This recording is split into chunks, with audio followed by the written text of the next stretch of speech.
炸醬撈麵，佢色水係比較紅嘅，同埋個麵底夾起身，佢係有湯底咧，係有大地魚嗰啲味嘅。咁究竟個蝦子導致咧，還是係大地？嗱，有啲都幾大條嘅啫，嗰邊嗰時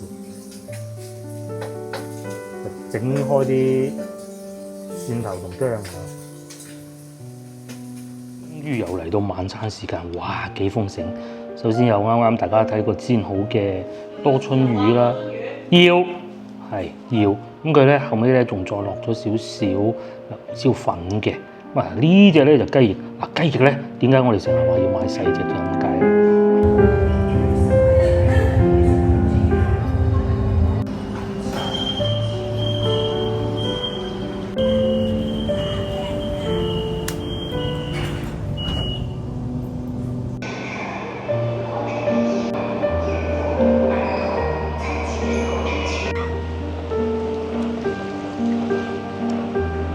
觀眾早晨，而家過咗8點15分左右。咁啊，我所在位置係第一次嚟嘅嚇。呢個地鐵站開通咗之後，我第一次嚟。帝園站啊，大家應該未聽過啊。11號線其中一個站，呢度屬於海珠區。度咧以前咧就好多古仔嘅，咁啊到依家咧，因為修建咗地鐵站，哇變到全部都係高樓大廈。莫講話我以前唔係經常出現喺呢度附近咧。就算咧，我淨係嚟過1、2次咧，到依家我都唔認得咁多樓盤嘅喎，哇！好似港鋼嗰啲咁啊，港鋼都好似冇咁高。度咧似乎係新修建嘅，連交通燈都未啟用得到。屋睇上去又唔似係啱啱新落成嘅喎。已經售出咗好多嘅喎，咁當我哋去食啲嘢先。之前同老婆嚟過一次嘅，當時應該係近市場嗰邊，即係有個煙筒嗰邊咧。咁去翻市場嗰邊先，出翻嚟呢度啦，其實好近嘅啫，幾步路。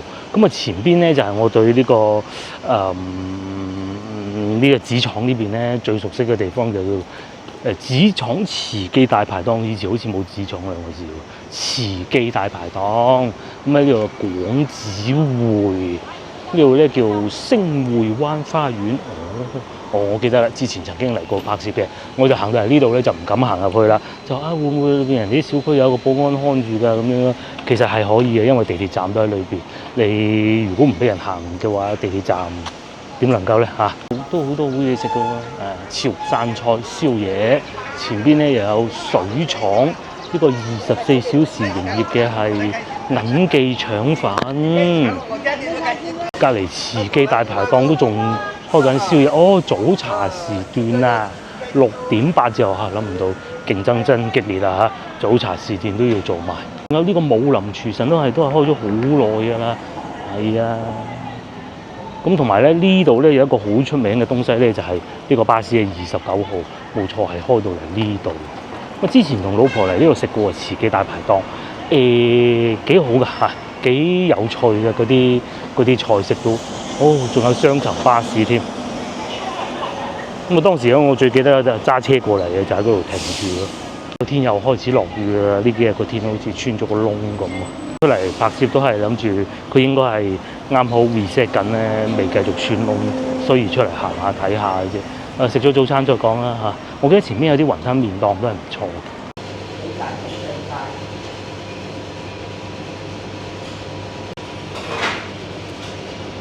唔該。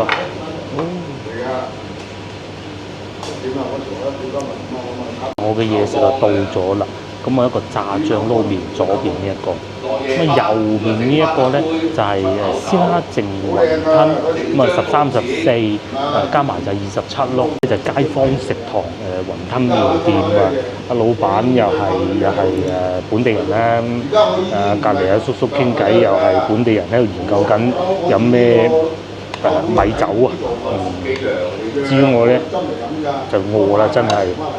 同埋外邊啲魚咧就越落越大，食飽先再講啦嚇。炸醬撈麵，佢色水係比較紅嘅，同埋個面底夾起身佢係幼㗎啦，佢哋標榜咧係自家手打㗎嚇，咁似樣嘅，等佢靜待一下先。接落嚟就仲有呢一個淨雲吞，先試下個麵先。呢度店面唔係好大，咁啊冷氣都係夠嘅，應該都係服務附近街坊為主㗎啦嚇。口幫我賣到成5、6蚊一支啦，出口丑啲係4個半一支。個炸醬有少少甜口嘅，幾好喎，有少少似咧，我哋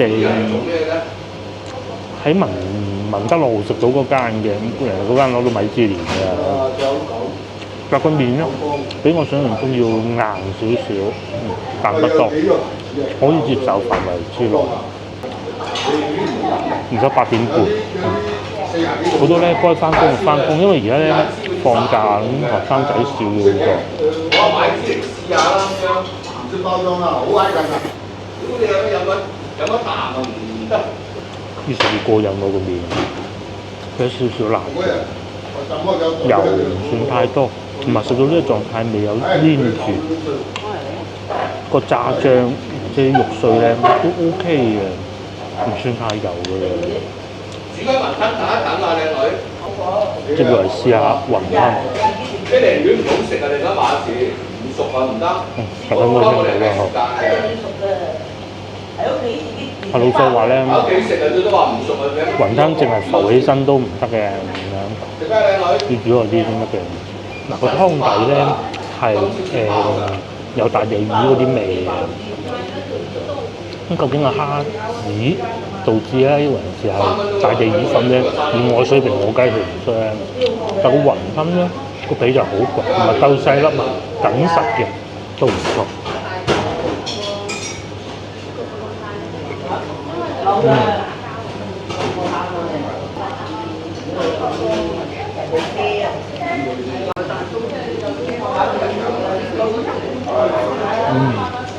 突然間又坐滿人啦餐廳，咁我快啲食啦！食完之後咧，帶大家喺附近睇下，好多嘢睇嘅。食飽飽，大家睇上嗰點嘅魚都越嚟越大，未使開遮嗰種。咁啊而家咧就帶大家周圍行下，趁仲行得啊！唔係講我仲行得，仲個天仲俾我行。咁咧講下呢度嘅個地址先啊嚇。點解叫帝園咧？其實我哋唔熟呢邊嘅人咧嘅廣州人咧，都覺得好奇怪嘅，聽都未聽過，真係聽都未聽過。咁咧原來咧咁啊翻查咗資料，最初咧佢就諗住起一個名叫南石西、南石頭，因為呢度咁後尾咧就覺得哎呀會唔會叫翻南石頭好啲咧？及後咁啊都覺得南石頭好似不是太好，咁啊最尾咧就起咗個名叫帝園。帝園呢個名係點嚟嘅咧？就係原來咧帝園村呢度以前叫做咁啊，建於宋朝嘅，附近咧環境就非常之好。至於點解叫南石頭咧？因為咧呢度一路往江邊嗰個方向行，即係近地鐵站嗰邊咧，其實有嚿都唔知算唔算叫石啦，其實係一個小島嚟嘅。咁所以稱之為南石頭。咁啊，到而家現代嘅民國之後啦，呢度咧就變咗廣州其中一個咧造紙嘅地方，紙廠啊。因為點解咧近水路啊嘛，你做啲紙可以方便運出去啊嘛。咁啊，及後建國啦，咁啊，梗係收歸國有噶啦嚇。嗱，因為建國嘅時候啊，民國我而家講緊嘅係咁咧，大多數紙啊都係靠進口㗎。咁據說咧，後來咧就用咗呢個瑞典嘅技術啦，嚟建立呢個紙廠啊。咁啊，及後啊，去到抗戰時期入侵廣州，咁第一時間打仗梗係佔領咗啲工業基地先嘅。咁啊，呢度就係其中一個啦。咁啊，去到建國嘅時候咧，中國第一張新聞紙即係報紙嘅紙就喺呢度落成㗎啦。咁咧前邊咧就據說有個遺址嘅，我哋過去睇下啦。可能要開遮嘅。連日暴雨，哇！呢度冧咗一棵樹，睇嚟係啱啱冧無耐嘅啫喎。好彩有保安哥哥喺度睇住啫，阿叔叔。佢已經將嗰啲擋住路嗰啲部分切割咗啦，仲未拉得走咯。呢度係一個停車場嚟嘅。其實今朝我有諗過揸車過嚟㗎，後尾諗下都係算啦，梗係行下好啲啦。佢講翻個造紙廠先，咁話説咧，當年日本仔咧，日本侵略者咧就將呢個機器搬走咗，侵佔咗呢度之後，咁你慢慢都諗唔到，去到1947年嘅時候咧，竟然去日本追討翻啲機器翻嚟啊嚇！咁追到翻佢哋機器翻嚟之後，哇，梗係好啦，可以繼續生產啊嘛。咁到50幾年嘅時候咧，咁要生產要越嚟越大啦，唔夠用啦。咁再咧就引進咗芬蘭嘅技術，哇，好新潮啊，好威水！芬蘭嘅技術咁樣嚟繼續生產嘅。例子我估應該就係嗰個煙通啦。而家個煙通就唔用噶啦。喺廣州市中心咧，呢啲煙通已經唔俾用噶啦，即係可以保留，就係用作觀賞性質啊咁解嘅啫。好勁啊！原來先頭嗰個老闆以前就喺呢度開檔，我就記得好似有啲印象嘅。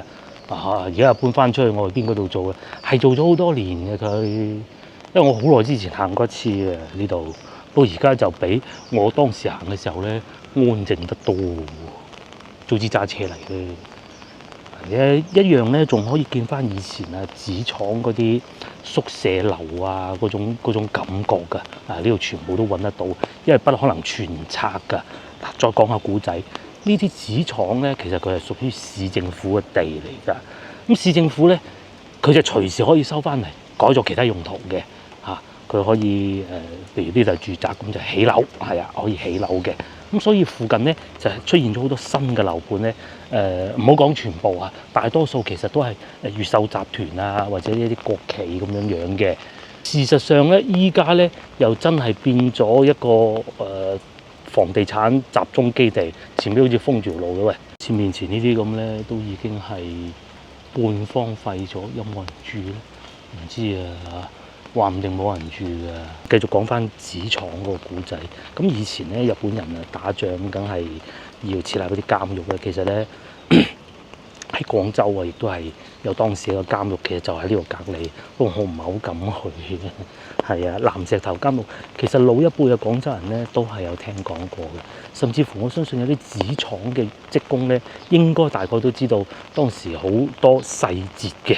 有冇當時喺嗰度生活過嘅、工作過嘅紙廠人啦，話俾我聽啦，過唔到嘅呢度，過唔到嘅，咁點咧？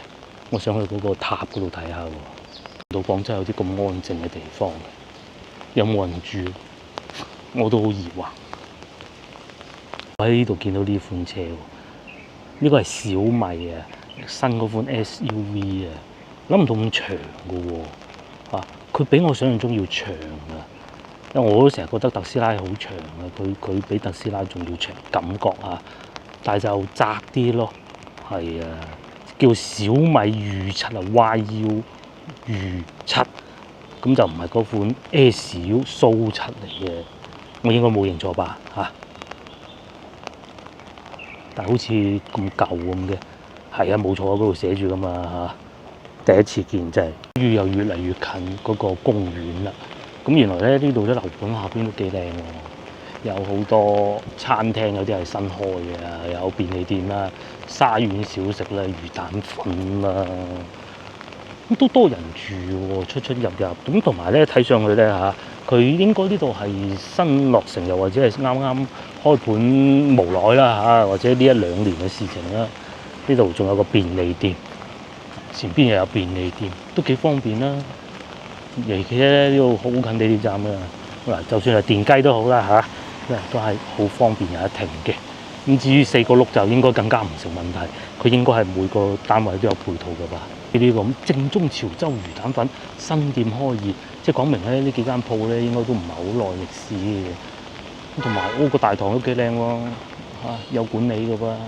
呢啲地方肯定係唔平㗎啦有趣喎！呢個24小時自助寵物店，我估佢應該幫啲狗狗沖涼嘅地方嚟嘅。咁然之後咧就自助嘅咯，係喎，啲貓貓狗狗咁喺度沖涼嘅可能係，仲有營養區添。個頭過嚟呢邊咧就已經到咗呢個公園㗎啦。咁成個煙通都仲喺度㗎咁用梗係冇用㗎啦呢個唔需要多疑問㗎啦。我哋睇下點樣行過去睇下啦。開一下先，點解會有煙囪咧？煙囪咧就將一啲燃燒咗嘅廢氣咧排走啊，通常都係啲煙啦。咁如果佢越有害，咁就應該要起得越高嘅，因為費事咁喺平層下邊，好似譬如今日落雨咁灑翻落嚟唔掂噶嘛。咁啊，所以佢就起到好高。咁點解要起煙囪啊？正如先頭所講啊，佢當時咧喺度燃燒某啲東西，就有一樣嘢叫鍋爐房。鍋爐房咧就類似一個蒸氣房咁，咁啊產生咗蒸氣啦，推動一啲機器啦，各種嘅。咁而家當然唔使啦，可能會用電啊，又或者其他一啲乾淨啊、效率高嘅能源。咁久而久之咧，好似呢啲鍋爐房咧，應該我估都冇乜㗎啦，喺廣州市中心。至於呢度咧，就仲保留住啦，哇！真係夠晒高啊，仲高過隔離棟樓。隔離咧仲見到有一條條嗰啲石柱啊，可能當時嗰啲建築物拆淨，佢係刻意留低啊嚇。另外仲有呢個係一個公園嚟啊。嗰個花草隔離咧，仲有一個用啲煤裝住嘅一啲裝置，同埋寫住幾大量嘅字保留，好高啊！我都唔敢望啊！哇！你睇下都睇唔到個頂嘅陰公，就叫大煙囪啦，係啊！咁喺廣州咧叫大煙囪咧，通常兩個地方，第一個咧就北港廿八啦嚇，冇必要啦；第二個咧就真係大煙囪嘅啊，呢個煙囪遺跡。咁另外一個大煙囪咧就喺綠花崗嗰邊嚇。咁以前呢度應該係個門嚟嘅，廣州紙廠舊址，呢度亦都有寫㗎嚇。喺10年到12年之間咧，咁咧紙廠咧就逐步搬去南沙啊。16年嘅時候咧，咁就將呢度變成一個規劃嘅地方，咁啊〜變咗一個公園啦嚇，城市更新嘅關鍵。咁簡單啲嚟講就賣樓咯。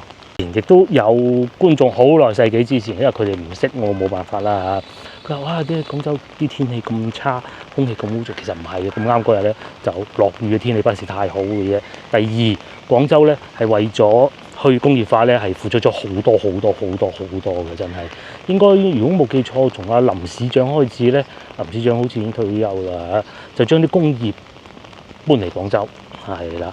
咁一搬走咗咧，就啲產值咧就冇晒嘅，好陰功嘅。要升級轉型啊，升級後尾就變咗係紡織業啦嚇，紡織業係冇錯啊。咁而家慢慢就向高新產業轉型，係需要啲時間嘅。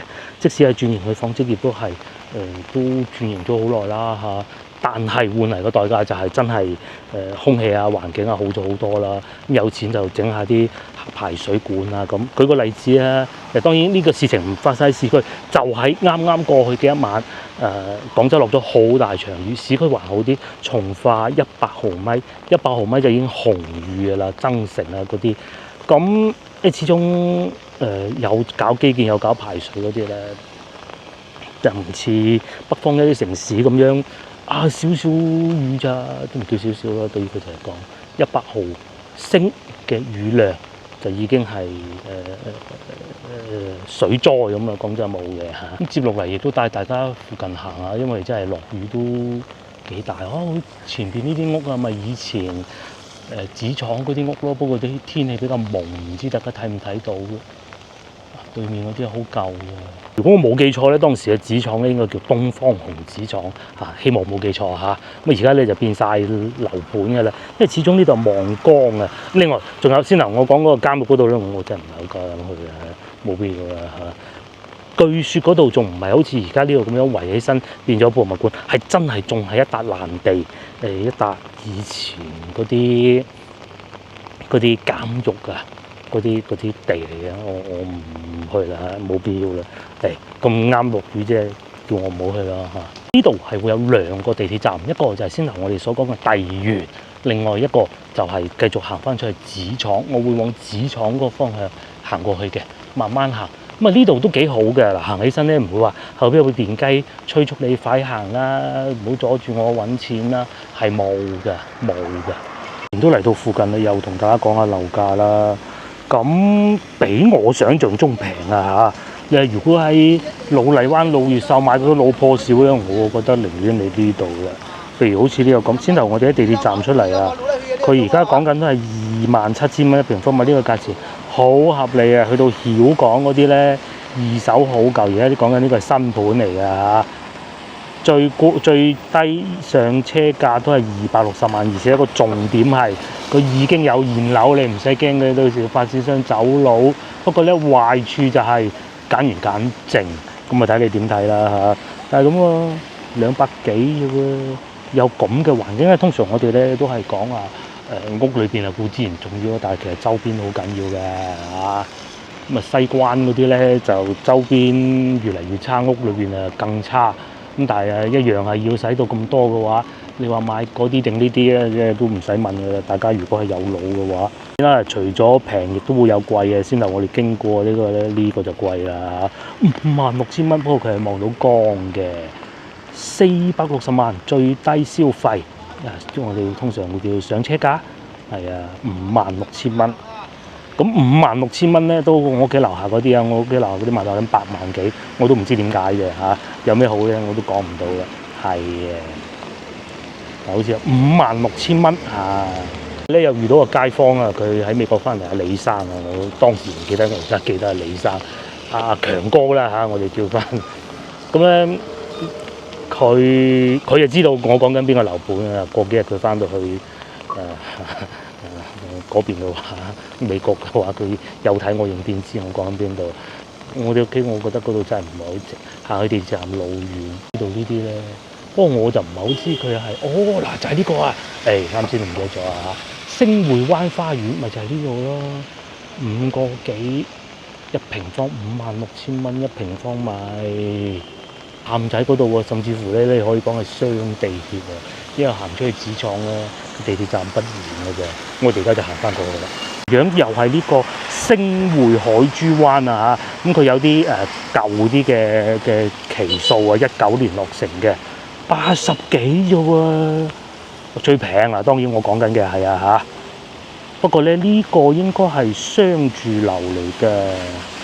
普通住宅嚇，佢下邊括號寫商住樓啊嚇，嗰度寫普通住宅，咁25,000蚊好合理，啲二手嘅，但係呢個面積就真係細啊嚇，34平方米，又或者呢啲咁樣陽光房好緊要嘅，可以啊嚇，40平方100萬，合唔合理咧？大家覺得離地鐵站非常之近喎，近到好凄涼嘅喎。即使係再遠少少啊，近翻江邊啊嗰啲咧，都唔係話好駭人聽聞嘅。譬如好似我哋而家睇緊呢啲咁咧，已經係近翻地鐵站燕江站啊，地鐵站上蓋2002年落成嘅，都要使到200個喎。不過佢大啲，70幾平方，其實即係差唔多咯嚇，差唔多啦。不過舊啲咯。18年，好多人養貓係咪咧？呢度呢個洗鞋，仲有呢個又係寵物店，即係幫啲貓沖涼嘅，應該係啦。咧我又翻嚟大排檔呢度啦嚇，前邊咧就先頭我食雲吞麵嘅地方，雨冇停過嚇。如果要去另外一個地鐵站，我先頭記錯咗，叫紙廠，其實唔係，叫燕江，燕子嘅燕，山江嘅江，咁好靚啊個名。就喺前邊一路行出去嘅啫，兩個地鐵站咧距離並不太遠嘅嚇，海珠區地鐵站都係咁嘅，唔係太遠嘅啫。斜對面呢度大家睇見啦，就係先頭我食麵嘅地方啊，再行前少少咧，其實就已經係市場嘅。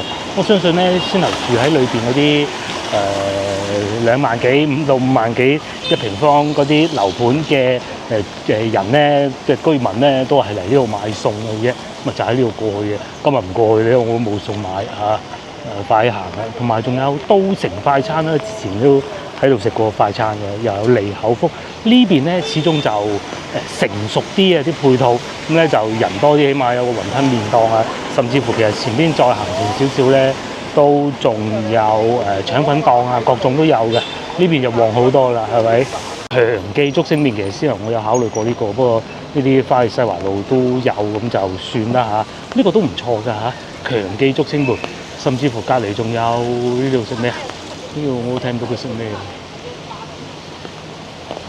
睇唔到嘅係。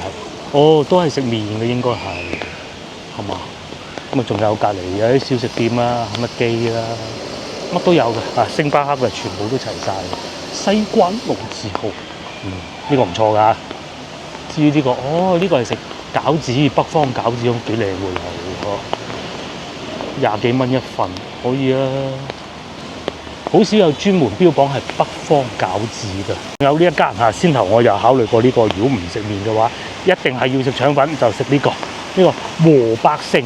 1999年啊，廣府美食，即係講明咧喺度做咗好耐嘅，陪住啊紙廠嗰啲居民啊一齊成長，甚至乎其實變成就大家樂啦。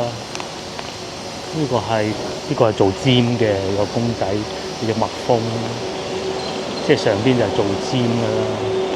前行咧嗰度睇到個地鐵嗰塊牌啦，就係另外一個地鐵站嚟嘅。咁啊，你坐巴士走又得咧，29號車到站前路，好多老廣州應該對呢個巴士都唔陌生㗎啦嚇，唔陌生啊，唔陌生啊！哇，斜對面嗰度仲要喺度排隊做咩？應該過馬路嘅啫，冇乜大事喎。如果我冇記錯咧，喺呢度行過去啊，都有紙廠嗰啲煙通啊，仲喺度嘅。但係具體邊個位置我唔記得，我行過一次，但係而家冇乜印象喎，唔行啦，落雨費事啦。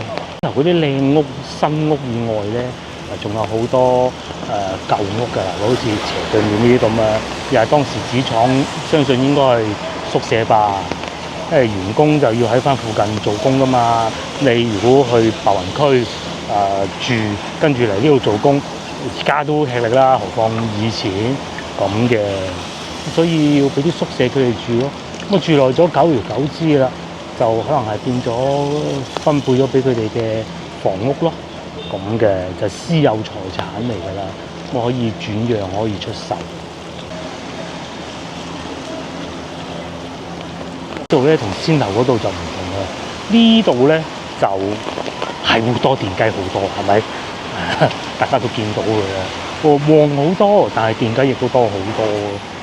咁啊，有啲小型醫院啦喺前邊，啲車咁樣，呢度又有。咁啊，對面咧又有藥房啦，甚至乎仲有未開門，又或者唔開門嘅新華書店啦、斬料檔啦，都幾好喎呢度嗱。就係如果假如啊嚇，我先講買唔買，唔講買唔買咧。如果買咗先頭裏邊嗰啲平平地嗰啲啊嚇，百零萬，咁你行過嚟呢邊買餸啊，各方面都唔麻煩啦，起碼唔使爬斜坡先啦。呢啲車來車往咧，就已經係工業大道啊！應該冇記錯啊，冇錯。我哋行翻出去燕江地鐵站。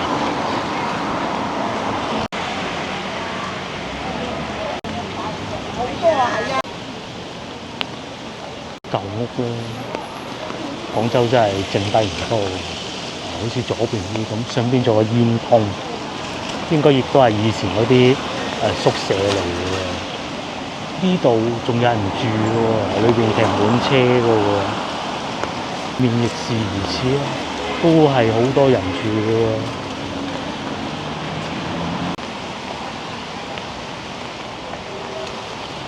地鐵線路咧越開越多，幸福的煩惱究竟要坐咩地鐵線翻去咧？我係要翻去西門口嘅，又唔想轉咁多，咁應該點辦咧？應該係坐到去芳村轉1號線，似乎係一個唔錯嘅選擇啦嚇。又或者行翻過去呢度坐1個站2個站江泰嚟咁樣，都差唔多嘅。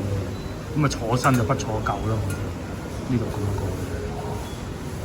應該係呢度咁樣過。哇！呢個仲勁，88萬起嘅地鐵旁港鋼現樓，咪就係我哋成日去西朗市場揸車經過走嗰度咯。鶴11號線啊，鶴洞東站啊，可達啊，港鋼中央公園啊，過幾日唔落雨同老婆去睇下先得，唔係睇樓，係睇個公園嚇。哇！我嚟攞車啊！你睇下，大家睇唔到前面有隻狗喎？睇到有隻狗啊？嚇！嗰隻狗準備跳翻落自己嘅竇嗰度。係啊，佢啱先仲喺度行緊嘅，好似隻狗咁喺度行嘅喎。我真係第一次見呢只咯，佢趴低咗嘅。另外場雨咧真係落得勁啊！由朝頭早落到晏晝。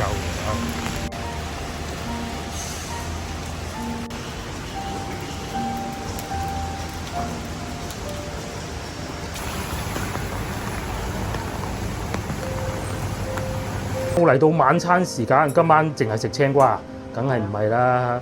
咁啊，隔離咧呢個係喺西朗市場買嘅，呢個係牛肉啊，豬肉係咯，幾靚啊豬肉！豬肉仲要幾靚添啊！係啊，即係佢攪咗嗰啲。係啊係啊，即係你買嗰啲黑土豬啊，同埋你要聞下㗎呢個天，係我都好怕買豬肉。當時都好擔心。聞過先好買。係。如果唔係啊，好熱。都係市場嗰啲靚啲嗬。市場好過超市。冇錯。超市啲雪豬肉。冇錯冇錯。至於呢邊咧，仲有多春魚，多春魚咧就會腥㗎，腥係好正常㗎。咁啊，今晚就食呢啲啦。3隻。至於呢度仲有食剩3隻嘅雞翼，呢個又係喺西朗市場買嘅。唔係。唔係咩？哦，即係之前買嘅。即係尋日咪食呢度烤剩3隻啊嘛。係啊，第一步就係炒咗啲菜先係咪？陣間好腥嘅啫喎。哦，呢啲就係竅門啦，就係青瓜炒瘦肉。係啊。兜啲薑葱佢，熄咗火嘅喎，依家係。燶啊啱。哦，即係驚佢燶，咁啊跟住着翻啲火佢。由以前開始唔識，到依家都食得飽啦嚇，唔好講好叻，食得飽嚇，食得飽啦，係啊，煮得熟啦嚇。以前係鹽都未識落，好正常啦。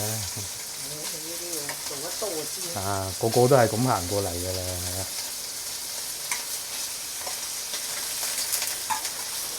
跟住將啲肉掟晒落去，呢啲係半肥瘦嘅，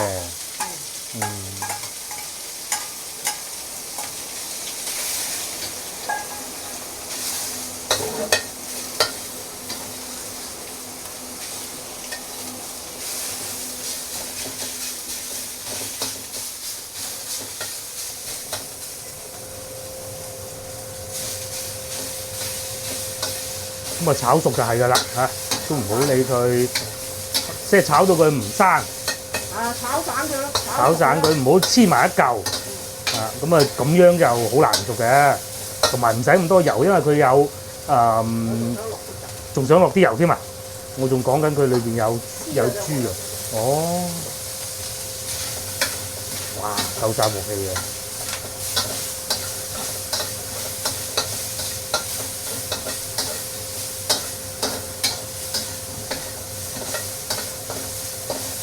睇住佢熟嘅咯噃，咁然之後咧，撈咗味㗎啦嘛。啊，啲肉已經撈咗味啦，然之後咧掟啲青瓜落去，青瓜已經擎乾水㗎啦，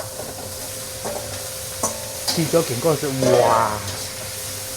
咁啊肉啊有味，青瓜唔使落味咯喎。唔使㗎啦，落咗鹽㗎。哦，咁係食清淡啲好嘅。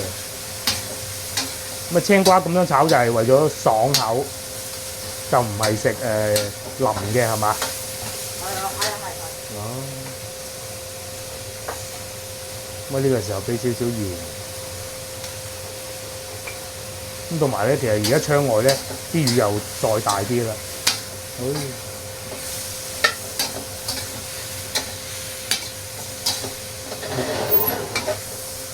最緊要快手啊！因為呢啲青瓜咧，其實就唔怕唔熟，因為生都食得噶嘛，所以就唔使咁講究話一定要熟啊，或者點樣啊咁嘅嚇。咁啊肉啊梗係要熟啦，但係肉咧你咁樣切到咁細粒，好難唔熟噶咯。然之後呢啲係生粉水嚇，打翻個芡，咁啊有啲汁食下。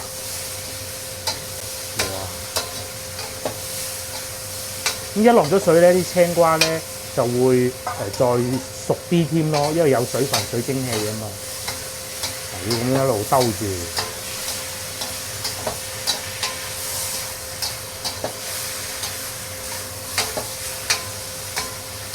哇！咁啊熟晒，你有少少香味滲出嚟啦，依家。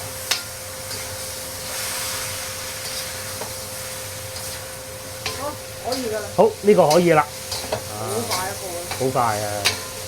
都係剩翻煎多春魚冇搞。嗯。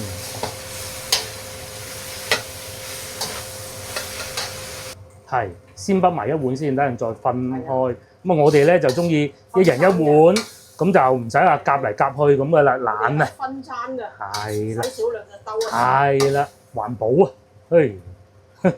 洗少量隻兜啊嘛，可以。作為咧就到多春魚啦，咁誒又好有可能係黐鑊嘅，因為都正常啦。屋企煎啲多春魚都算幾齊整啊，但係個肚好似唔係好大嘅，算唔算大？不過呢啲煎起身先知嘅。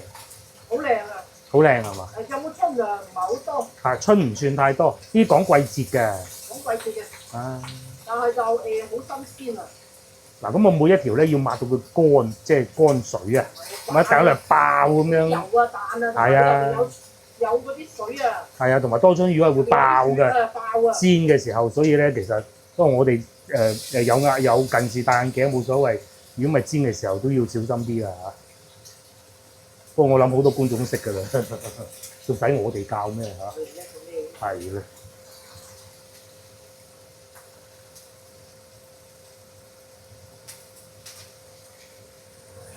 好，咁啊已經掟晒落去啦。咁如果我哋買嘅時候見到有啲爛咧，就叫老細，我唔要呢條啊，咁係可以啊嚇。同埋揼埋啲薑葱啊，唔係蒜頭同埋薑落去，劈下啲腥味啊。一路煎一路煎咧，煎完啲多春魚咧，嗱呢度有幾多條啊？1、2、3、4、5、6有10條8條㗎嚇。一人有3條4條咁咯，3、4條咧。咁啊個鑊咧就應該大家都識得咁樣翻㗎啦嚇，即係咁轉下佢，等啲油咧每一條魚都可以接觸得到，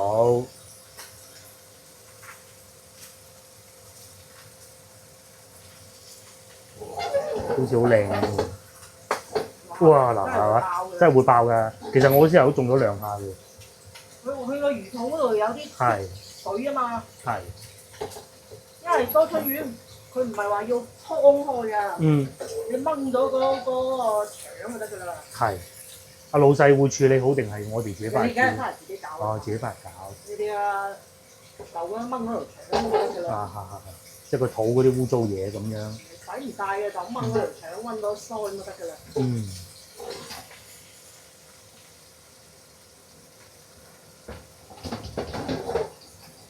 嗱咁我開始見到佢慢慢變金黃色咯喎，有啲未嘅，仲有好耐嘅，冇咁快嘅。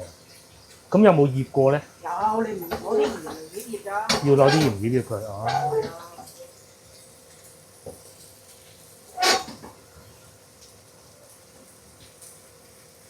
咁但係如果而家去反佢，佢就會黐晒鑊㗎啦，肯定唔得嘅。乾先得嘅。嗯。因為佢冇嗰啲卜卜嗰啲水，同埋隻鑊可能都會有啲黐啱啱煮過。嗯，因為啱煮過其他嘢。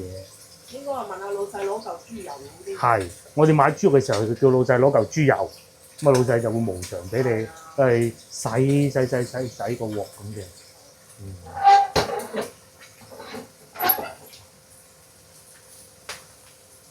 嗱，有啲都幾大條嘅啫，嗰邊好似。就整開啲蒜頭同薑啊！我見有啲人都會落啲葱嘅喎嚇，呢啲個人口味嘅啫。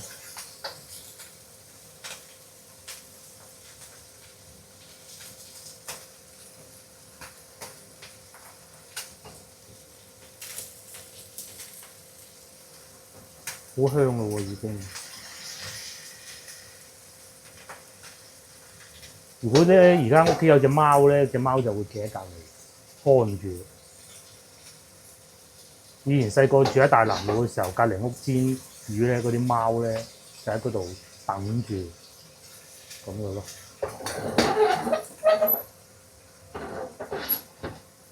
不過而家啲貓食慣貓糧，食唔食魚咧？應該食嘅嚇。邊個食嘅天生㗎嘛嗬。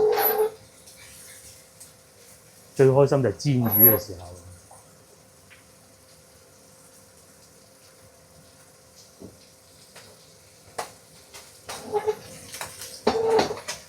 好經過一輪之後咧，終於哇好野味咁啊！係有少少燶先好食㗎嚇。不過以前你好似試過蒸喎。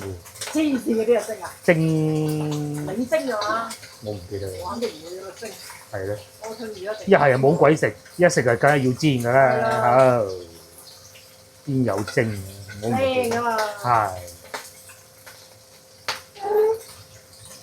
都唔算黐啊！夠油啫嘛。係後尾再落多次油，一定要重手啲啊！因為嗰句食得多春魚就唔好怕熱氣。好，嗰個平底鑊都得嘅。係。爆哇！爆啊，係啊！嗱，一反面咧就會爆㗎嚇。哎呦！哎。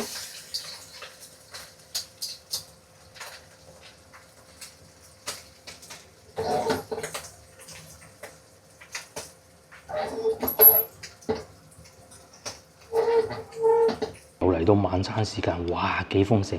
首先有啱啱大家睇過煎好嘅多春魚啦，要咁佢咧後尾咧仲再落咗少少椒粉嘅。嗱呢隻咧就雞翼，嗱雞翼咧點解我哋成日話要買細隻就咁解咧？咩整出嚟幾細隻，幾好啊！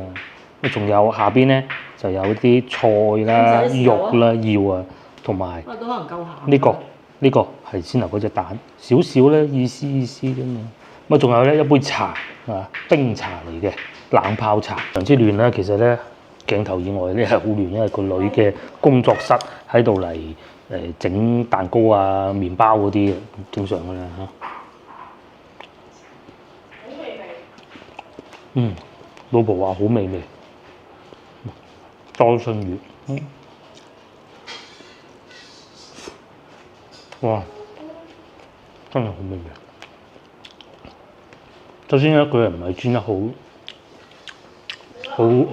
嘅，咁然之後咧，表面咧有少少鹹，裏邊咧就魚嘅鮮味，同埋呢個春水心，超正。仲有呢一種多春魚啊，今日至買呢個多春魚啊，佢唔算好大條啊，咁咧嗰條骨咧冇咁粗啊，有時候咧如果好粗咧係要食翻啲骨出嚟啊嘛。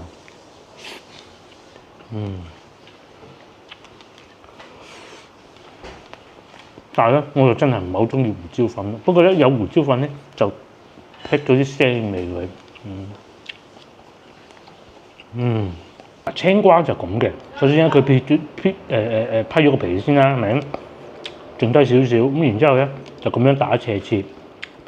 打斜切嘅好處咧就係唔會有唔熟咧，滾刀嗰啲咧會幾容易唔熟㗎。咁當然啦，呢啲因人而異，睇下揸鑊鏟嗰個話事嘅。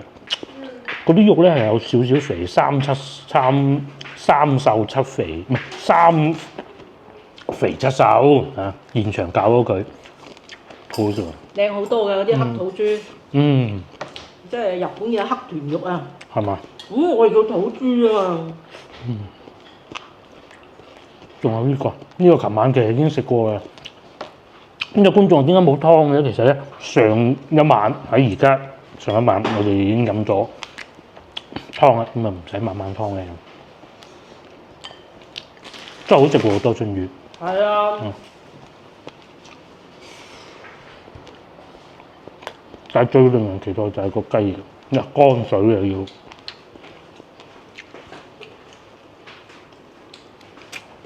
佢又唔係嗰種裏邊啲肉好似千年肉咁，唔係嘅，裏邊咧仲嫩嘅空氣炸鍋整嘅就可以咁咯。空氣炸鍋真係好好用嘅。佢會將嗰啲油咧逼出嚟嘅，其實健康嘅。因為雞翼烤到啲油脂冇㗎。冇晒油脂，但係又唔會話硬嘅喎。我哋又中意索將嗰啲廚房紙喺底，反正廚房紙喺底。你如果攞錫紙冇咁索油㗎。冇錯，相比之下都係個多春魚精彩。好令人期待。23蚊一斤， 23蚊一斤，成個市場得2檔，係喺西朗市場買，有呢個碰運氣嘅。潮州人買嘅，嗰個就再嚟食條大嘅，有春啦。梗係有啦。